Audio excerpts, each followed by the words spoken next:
cannot justify making students cry anymore. They cry with frustration as they are asked to attempt tasks beyond their development. The students don't just cry.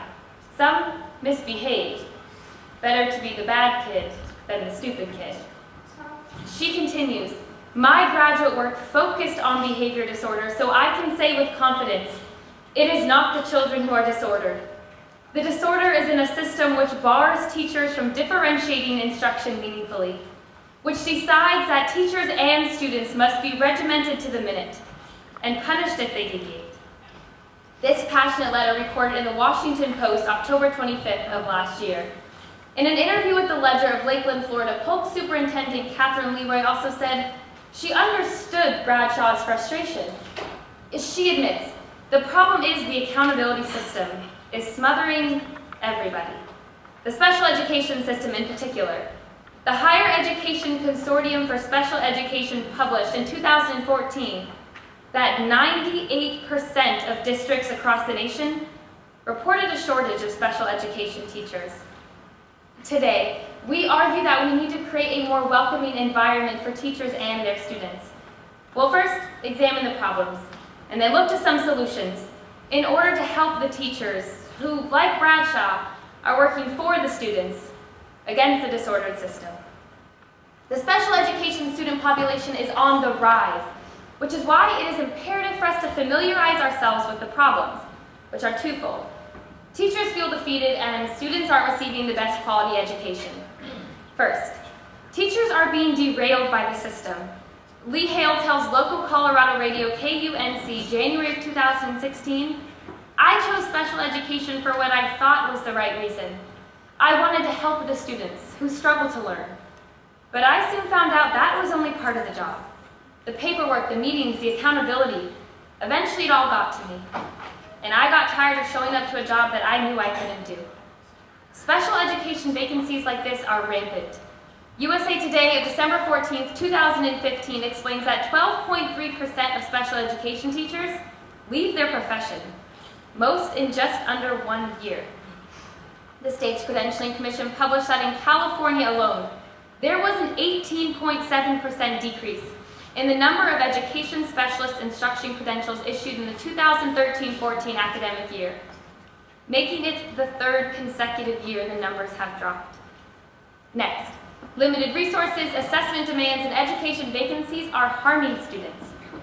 Ms. Bradshaw continues, their hands shake as they attempt to use an antiquated computer.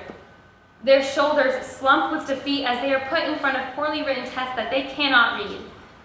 Education vacancies lead to the hiring of unqualified teachers. Lee Hale continues that many districts often settle for people who are inexperienced and unqualified.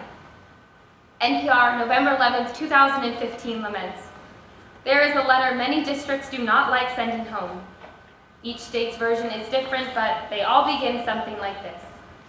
Dear parent, as of the date of this letter, your child's teacher is no longer considered highly qualified. These teachers experience mountains of paperwork, fear of lawsuits, feelings of inadequacy and isolation, and a group of students who demand extra attention, yet are paid the exact same wages as gender. We need to take a stand to support the people who support the diverse and demanding needs of the special education system. There are 3 levels of solvency to this issue: governmental, educational, and parental. First, if we provided grants or subsidies for people to go back to school to get credentials in special education, that would be a positive step forward. The South Washington County Bulletin reports that mandated special education programming has not been fully funded by the state and federal government, and schools must use general fund revenue to plug that gap. The Special Education Director, Trevor Green, explains, the federal government pledged to pay 40% of special education costs, yet only covers 17 to 20% each year. Government officials have attempted to bridge this gap, but not with complete success. Currently, if a teacher is employed by a low socioeconomic school, they're granted a certain amount of debt forgiveness. We need to expand this to include the special education system, thereby incentivizing the recruitment of quality teachers. Next, there is a lot that we can do on the educational level. Human Resources Director Kevin Witherspoon explains that aggressive recruitment should be on the forefront of solutions to this problem. Schools with shortages need to be more proactive about recruiting teachers still in college. In Idaho, Boise State University has created a fast-track credentialing program.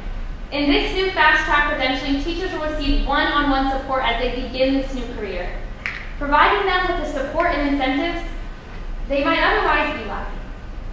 Finally, on a parental level, the Pesky Center is a center for students with disabilities that holds events that connect families with community events.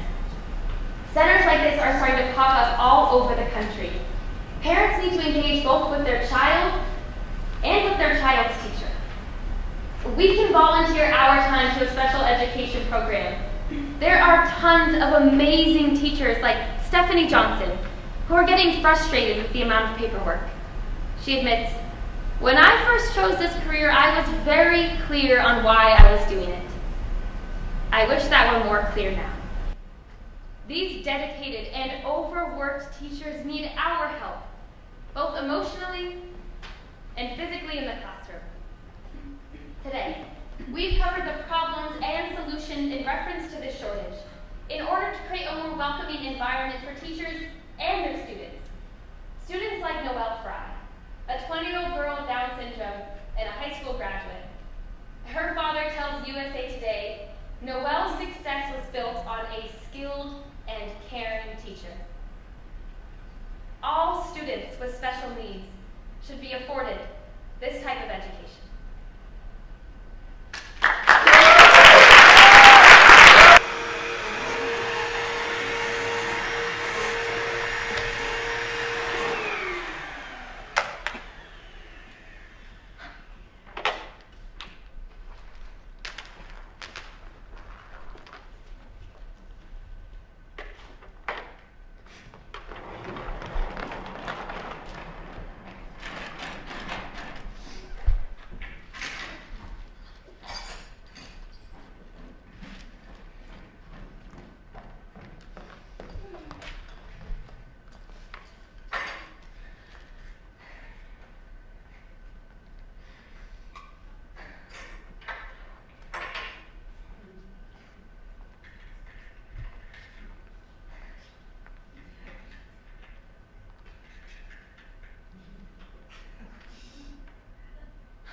All right. How much longer is this going to go on? You can't go the rest of your life without talking to me. You had your chance to talk last night. I begged you to come upstairs with me. I was looking for romance. And instead, I got a petrified woman standing in my doorway. I never want to hear the sound of your voice again. Do you understand? Sí, yo comprendo. Gracias.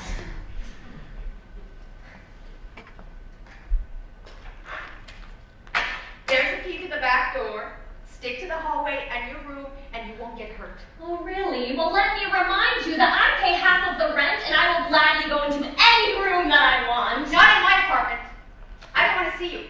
Cover the mirrors when you go through the house. And I am sick and tired of smelling your cooking. I've had it up to here with your polyunsaturated oils. Now get that spaghetti off of my table. That's funny. That's really funny. What the hell's so funny about it? Well, it's not spaghetti, it's linguine. Spaghetti.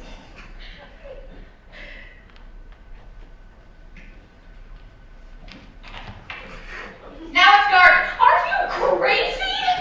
I am not cleaning that up. That is your mess.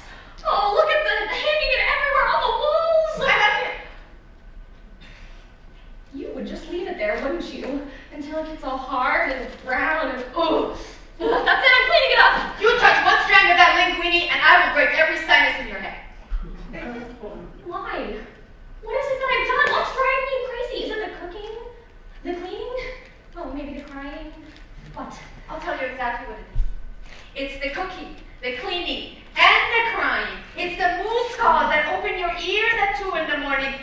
I can't take any more, Florence. I'm cracking up. Everything you do irritates me. Even when you're not here, the things I know you're going to do when you come in irritate me.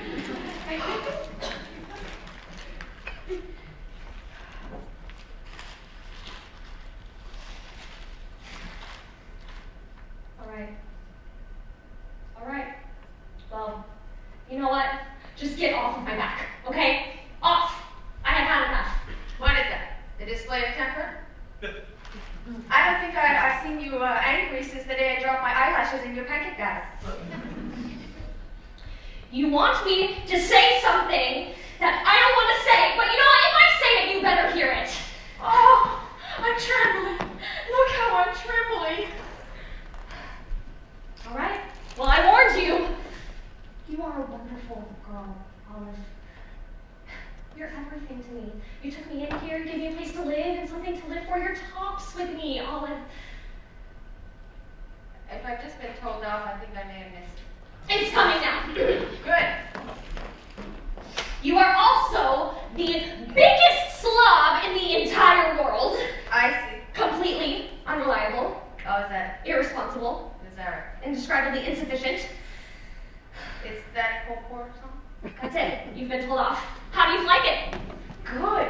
Because now, let me tell you all, for 8 months, I lived in this apartment all alone. I thought I was miserable. I thought I was lonely. I took you in here because I thought we could help each other. And after 3 weeks of close, personal contact, I have hives, shingles, and the heartbreak of psoriasis. I'm growing old at twice the speed of sound. I have 7 new liver spots on my hand that look like a Big Dipper. I can't take any more, Florence. Do me a favor. Move into the kitchen.